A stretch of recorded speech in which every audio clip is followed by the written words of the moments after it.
saindo na frente. O Wendel, né, marcou o gol do Fluminense. Aí a festa do Fluminense em campo. 37 do segundo tempo, hein? E aí, ó, aos 46, já nos acréscimos, o Ilharão, no escanteio, ó. Escanteio do Diego. Eu fiquei na dúvida ali, eu falei, o goleiro... Bola defensável, né? Não é falha pra mim, mas dava pra pegar. Dava pra pegar. O Flamengo fazendo gol de cabeça, né? Porque é uma especialidade dos adversários. O Flamengo toma muito gol de cabeça, né? Até essa rodada, metade dos gols do Flamengo na temporada eram gols de cabeça que tomava, né? Volta Redonda tinha sido o último algoz do Flamengo. Só que esse empate, pra mim, é complicado dizer quem tem o gosto da vitória. O Fluminense jogou com um time completamente reserva, né? O Fluminense foi quem menos se importou com esse Fla-Flu. O Flamengo poupou alguns jogadores, o Hever, Mancoedio, Guerreiro, Rômulo, alguns jogadores importantes não atuaram, mas o Flamengo estava muito mais inteiro, muito mais encorpado, além do que o Flamengo já tem um elenco melhor, mais robusto do que o Fluminense. E o Fluminense conseguiu, mais uma vez, jogar um Fla-Flu e não perder. Aí no gol do Flu, no chute do Wendel, não é? Isso. Ela resvala no vaso, ou seja, tirando qualquer chance do goleiro do Flamengo de fazer a defesa. O Fluminense fez um bom segundo tempo. Comecei o segundo tempo, o Fluminense é um time que tem muita velocidade, é um bom time para contra-ataque e é um time chato para o Flamengo. O Flamengo normalmente é um time que gosta de trocar muitos passes, ter muita posse de bola e fica um pouco exposto diante do Fluminense pela característica. É um time muito jovem, muito rápido, abusado, dribla muito, um dos times que mais driblam no futebol brasileiro. E o Fluminense está conseguindo sempre tirar uma casquinha do Flamengo. O Flamengo teve um jogador expulso, o Pará foi expulso. Olha aqui a escalação do Flamengo. O Flamengo entrou em campo com Alex Muralha, Pará, Donati, Rafael Vaz e Trauco. Márcio Araújo, William Arão, Diego, Berrio, Leandro Damião e Cafu. Entraram ainda no jogo o Cuéllar no lugar do Berrio, o Felipe Viseu substituiu o Damião e o Gabriel entrou na vaga do Cafu. O time do Fluminense, que começou o jogo, Diego Cavalieri, Renato, Nogueira, Reginaldo e Léo, Luiz Fernando Wendel, Marquinho e Lucas Fernandes, Henrique Dourado, Maranhão. Esse é o time do Fluminense. Time B do Fluminense. O Richarlison entrou no lugar do Maranhão, o Pedro entrou no lugar do Henrique e teve uma outra troca também. O Oswaldo entrou no lugar do Renato. Mas o time do Fluminense bem mais. E o time do Flamengo né? Quase o time titular, não é? Vamos ver. O Flamengo não teve o Hever, não teve o Rômulo. Guerreiro.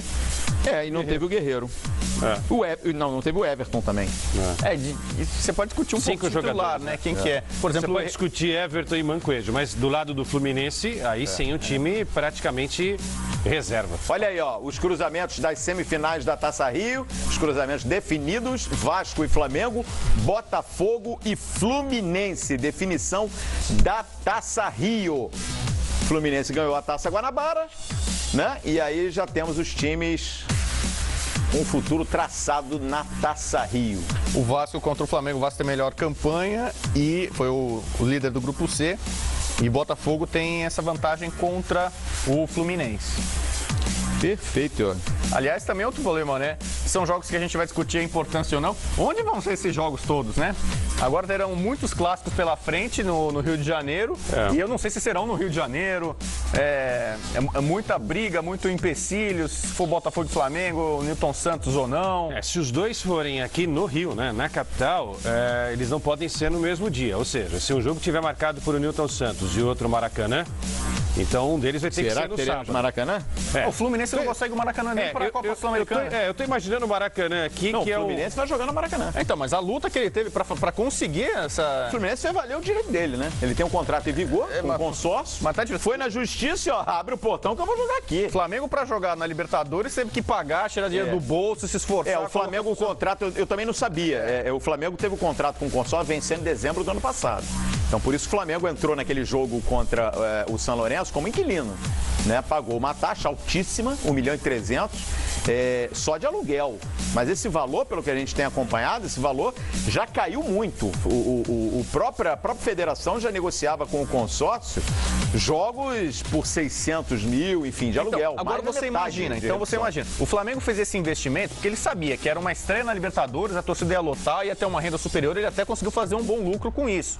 O Fluminense na Copa Sul-Americana também está investindo muito, a um chamamento da torcida tricolor para apoiar o Fluminense na competição continental. Agora, num clássico que não vale praticamente nada, Né? Para que o Fluminense vai se matar para pegar o Maracanã numa semifinal de Taça Rio, que para ele, se ele ganhar, já está classificado? Mas aí que tá, Rodrigo, o Fluminense não precisa desse esforço. Depois que está garantido pela Justiça, o Fluminense está jogando no Maracanã por direito. Mas o Fluminense sabe que não é todo jogo que vai ser lucrativo para ele jogar no Maracanã. Okay. Aí essa é uma outra discussão. Claro. É uma outra história. Agora, o Fluminense tem direito. A Justiça provou e determinou que o consórcio abra o Maracanã, porque o Fluminense está lá, o contrato está em vigor. Então, os problemas do consórcio não são os problemas do Fluminense. O Fluminense tem um contrato e o contrato deve ser cumprido. Bom, no caso de Botafogo e Fluminense que se enfrentam, a tendência é Newton Santos. Perfeito. Creio eu. O Botafogo tem a vantagem. Creio eu. Agora, e no outro duelo? Fora do Rio. Se não tiver o Maracanã, vai ser fora do Rio de Janeiro, não tem como. Porque no Newton Santos não vai ser Flamengo e Vasco da Gama, né? Até pelas questões políticas, perfeito? Maracanã tem esse rolo ainda. Então não tem como, vai jogar onde? Volta Redonda? Não acredito. Pacaembu? Não acredito. Brasília? Eu acho que vai. Juiz de Fora, Se Manaus? não for Maracanã, eu acredito mais nessa possibilidade. Jogo fora do estado, né, Rodrigo? Bom, pelo menos não tem mais aquela discussão da torcida única, né? Ainda mais os times do Rio se uniram para acabar com essa tolice. Ainda bem que agora... Pelo menos isso. Pelo menos isso já está resolvido.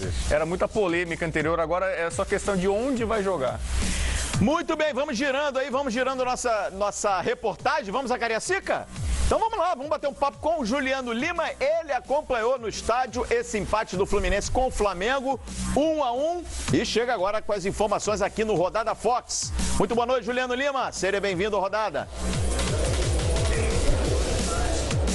Boa noite, Calheiros. Boa noite a todos do Rodada Fox. Pois é, estamos aqui bem próximo da onde vai ser a entrevista coletiva, né? Começando pelo técnico Abel Braga, tudo pronto aqui. E na sequência, no mesmo local, o técnico Zé Ricardo do Flamengo. Na parte de trás, a zona mista que a gente vai acompanhar durante o Rodada Fox, para repercutir um pouco mais sobre esse resultado, 1-1. O Fluminense abriu o placar aos 37 minutos com o Wendel.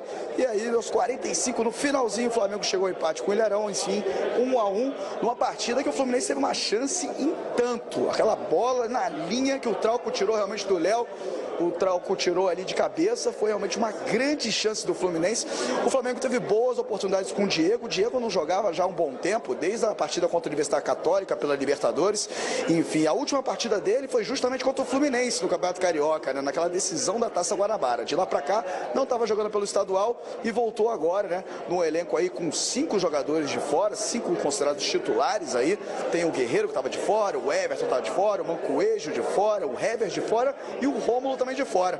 E aí o Flamengo montou um time meio misto e o Fluminense praticamente reserva. Resultado, a pressão foi um pouco maior em cima do Flamengo. Até conversei com alguns torcedores antes da partida. Será que a pressão tá mais pro Flamengo? O Flamengo tem que vencer, afinal de contas, sentando com meio reserva.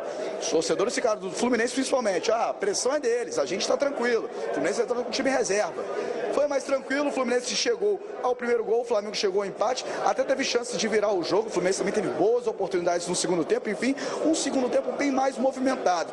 E o público bem maior em relação à torcida do Fluminense. O Flamengo teve um público bem maior, né, quase o dobro em relação ao público do Fluminense, mas enfim, casa cheia, de uma certa maneira, 14 mil ingressos vendidos aqui em Cariacica, sabendo aí que a capacidade chega um pouco mais de 18 mil. Enfim, é um Fla-Flu com boas emoções, apesar de muita gente achar que seria um Fla-Flu fraquinho, o Fluminense com time reserva, Flamengo com metade reserva. Foi até um Fla-Flu, podemos chamar assim, emocionante, principalmente no segundo tempo. No primeiro tempo realmente foi um pouquinho morno, no segundo tempo foi mais agitado. O Berril também teve ótimas oportunidades para o Flamengo, né? Teve um lance que ele partiu pela direita, foi os cara a cara com o Diego Cavalieri, mas ele deu um toque a mais e perdeu o passo, aí realmente correu demais e perdeu a oportunidade de fazer o gol para o Flamengo. O Fluminense também teve boas oportunidades que passaram bem próximos do goleiro Muralha, enfim. Mas 1-1 aqui em Cariacica, no Espírito Santo. Daqui a pouco, entrevista coletiva do técnico Abel Braga. Todo mundo posicionado aqui. Na sequência, o técnico Zé Ricardo. E, é claro, após isso, vamos acompanhar a saída dos jogadores para repercutir um pouco mais sobre esse empate em 1-1 no clássico mais charmoso do Brasil. Pela primeira vez no Espírito Santo. Eu volto contigo, Luciano Calheiros. Legal, legal, Juliano Lima. Importante essa informação aí, né? Informação do público. Tivemos aí cerca de 14 mil torcedores. E lá em São Paulo, viu, Rodrigo Bueno? Público de